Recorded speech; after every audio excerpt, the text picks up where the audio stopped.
अभी लखनऊ के अंदर एक पति और पत्नी ने आपस में मिलकर के फैसला किया कि हम एक प्रोग्राम लॉन्च करते हैं जिसमें हम लोगों को अपने आप से कनेक्ट करेंगे। और उन्होंने लोगों को ये झांसा देना शुरू कर दिया कि आपकी उम्र अगर 60 साल है तो हम उसको कम करके 25 साल का आपको बना देंगे। हमारी ऑक्सीजन थेरेपीज वगैरह होंगी जिसके नतीजे में आपकी उम्र 60 साल से 25 साल की दिखाई देने लग जाएगी। अब इंसान को ये तो चाहिए भाई, हर हाल में इंसान को ये चाहिए। इंसान की तो ये दबी ऐसी ख्वाहिश है जिस इंसान को अगर कोई पूरा करने के लिए ना, इस ख्वाहिश को पूरा करने के लिए इंसान को पूरे जमाने की अगर जमा पूंजी भी अगर खर्च करनी पड़ जाए अपनी पूरी जिंदगी की, तो इंसान वो भी कर दे। क्योंकि बुढ़ापे की परेशानियां तो अपनी अनोख अलग ही हैसियत की और नौयत की होती है। अल्लाह ताला हम सबको बुढ़ापे की परेशानियों से महफूज फरमाए और जो हमारे बुजुर्ग हैं उनको बचाए। तो अब इन्होंने फैसला कर दिया। अब उसके बाद में धीरे धीरे लोग कनेक्ट होना शुरू हो गए और थोड़ा सा अगर कोई मामूली सा भी इम्पैक्ट हुआ किसी भी चीज का जरा सा, तो फिर उसको जो है फिर वो हद से ज्यादा एक्सेजरेट करके लोगों के सामने बयान करना शुरू कर दिया। तो धीरे धीरे लोग कनेक्ट होते चले गए। अब ये थेरेपी जो होती ये लगा लें कि 6,000 से लेकर के 90,000 तक हो रही थी। लोग अपनी जमा पूंजी इसी उम्मीद में सर्फ कर रहे थे कि एक अजीब इंकलाब बर्पा हो जाएगा, हम जो बूढ़े हैं हम भी जवान दिखना शुरू हो जाएंगे वगैरह वगैरह। तो इसके ऊपर उनकी therapies again and again again and again होती रही। लेकिन एक बहुत लंबा अरसा, अब ये समझ लीजिए कि इतना बड़ा नेटवर्क फैला ये धीरे धीरे, क्योंकि जब एग्जेजरेशन होता है, प्रोपेगेंडा होता है, किसी चीज के बारे में दुष्प्रचार या प्रचार कह लें वो होता है, उससे लोग जब कनेक्ट करते हैं, अगर वो पॉइंट में भी हो ना, उसकी परसेंटेज अगर पॉइंट में भी हो, तो अगर उसकी मार्केटिंग चूंकि आज के दौर में बड़ी आसानी के साथ में बहुत लंबे एक दायरे में हो सकती है, एक बहुत लंबे पैमाने के ऊपर हो सकती है, तो पॉइंट में भी अगर परसेंटेज से लोग जुड़ते हैं तो बहुत बड़ी तादाद जुड़ जाती है किसी चीज से। अगर उसकी जो एडवर्टीजमेंट है वो ज्यादा हो जाती है तो बहुत सारे लोग जुड़ गए उसमें।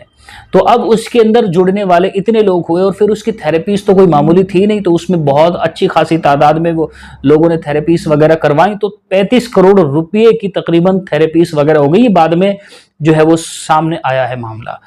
इतने की थेरेपीज होने के बाद में जिन्होंने बहुत ज्यादा थेरेपीज करवा ली, उनको एहसास होने लगा कि यार 60 साल से हम तो 59 साल के भी नहीं हो रहे हैं। तो फिर ये इन लोगों को थोड़ा सा शक होना शुरू हुआ और थोड़ा इन्होंने शिकंजा कसने की जो है वो स्टार्टिंग की। और देखते ही देखते जैसे ही उनको लगा कि अभी हमारे हत्थे से बात धीरे धीरे बाहर जा रही है और हमको सलाखों के पीछे आगे की जिंदगी काटनी पड़ेगी, तो वो भाग गए इधर। तो अब उनकी तलाश वगैरह जारी है। अब आज तक के ऊपर ये खबर आई थी। अब मैं जो बात कहना चाहता हूं ना, वो खास तौर पर इस्लाम के पॉइंट ऑफ व्यू से कहना चाहता हूं मैं आपसे। भाई मौत को एक्सेप्ट करो।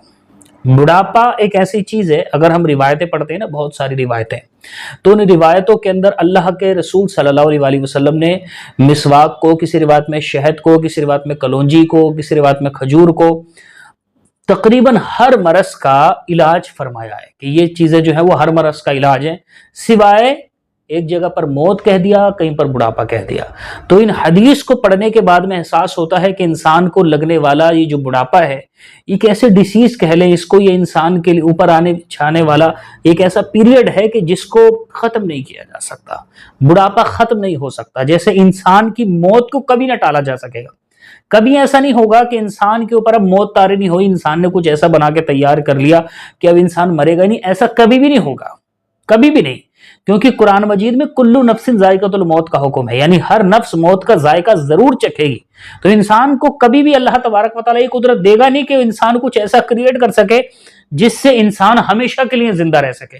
क्योंकि दुनिया में इंसान वही चीजें फाइंड या डिस्कवर या बना पाता है, इन्वेंट कर पाता है जितनी अकल अल्लाह, जितनी वुसअत अल्लाह तबारक व तआला ने उसके दिमाग को दी है। और जब उसने कह दिया, उसका इरादा अज़ली ये है कि हर नफ्स मौत का जायका चखेगी, तो इंसान कभी कोई ऐसी चीज नहीं बना सकेगा कि इंसान मौत से बच सके। मरना सबको पड़ेगा, मरेगा, बुढ़ापा भी आएगा। तो भाई इस चीजों से बचा नहीं जा सकता है, नहीं बचा जा सकता। इसलिए तैयारी करो आखिरत की। ये दुनिया तुम्हारे लिए जन्नत थोड़ी बन जाएगी, तो इसलिए उसकी तैयारी करो। इस तरह के लोगों के चक्कर में मत फंसो। और आपको जैसे ही इस तरह के लोग मिले तो उनका प्रचार करके ना लोगों को बचाओ। देखो, वैसे किसी इंसान की बुराई करना, मुसलमानों की भी बुराई करना जो है ये बहुत बड़ा गुनाह माना जाता है। लेकिन अगर कोई इंसान ऐसा है जो फ्रॉड फैला रहा है ना लोगों के बीच में, लोगों को ठग रहा है और लोगों को ठगवा रहा है, तो फिर वहां पर आपको इजाजत दी है शरीयत ने कि आप उसकी बुराई करके, उसका फ्रॉड लोगों के सामने जग जाहिर करके आप उनको हिफाजत करें अपने मुसलमान भाइयों की अपनी इस फ्रॉड से। इसी वजह से तो अगर कोई लड़की वाला किसी लड़के के बारे में रिश्ता ढूंढने के लिए जा रहा है और वो पूछ रहा है उस लड़के के बारे में, तो उस लड़के की गीबतें करना जायज होगा, बल्कि बाज़ उलमा ने वाजिब लिखा है, इसको वाजिब है आप उसकी गीबतें करो। आप अमीन हो इस वक्त में, उसकी बेटे की पूरी जिंदगी का सवाल है, तो आपसे जिस लड़के के बारे में पूछा जा रहा है ना उसका पूरा कच्चा छिट्टा खोल करके रख दो, ये वाजिब आपके ऊपर। तो आपका जो मुसलमान भाई छानबीन कर रहा है अपनी बच्ची के लिए निकाह की, उसकी पूरी जिंदगी बर्बाद ना हो जाए। तो मेरे भाइयों, इसलिए इस तरह की बकवास में मत पड़ो, ये तो आते रहते हैं फ्रॉड, इस वक्त में तो बस अरबों में फ्रॉड होता है ना। अल्लाह ताला हमारी हिफाजत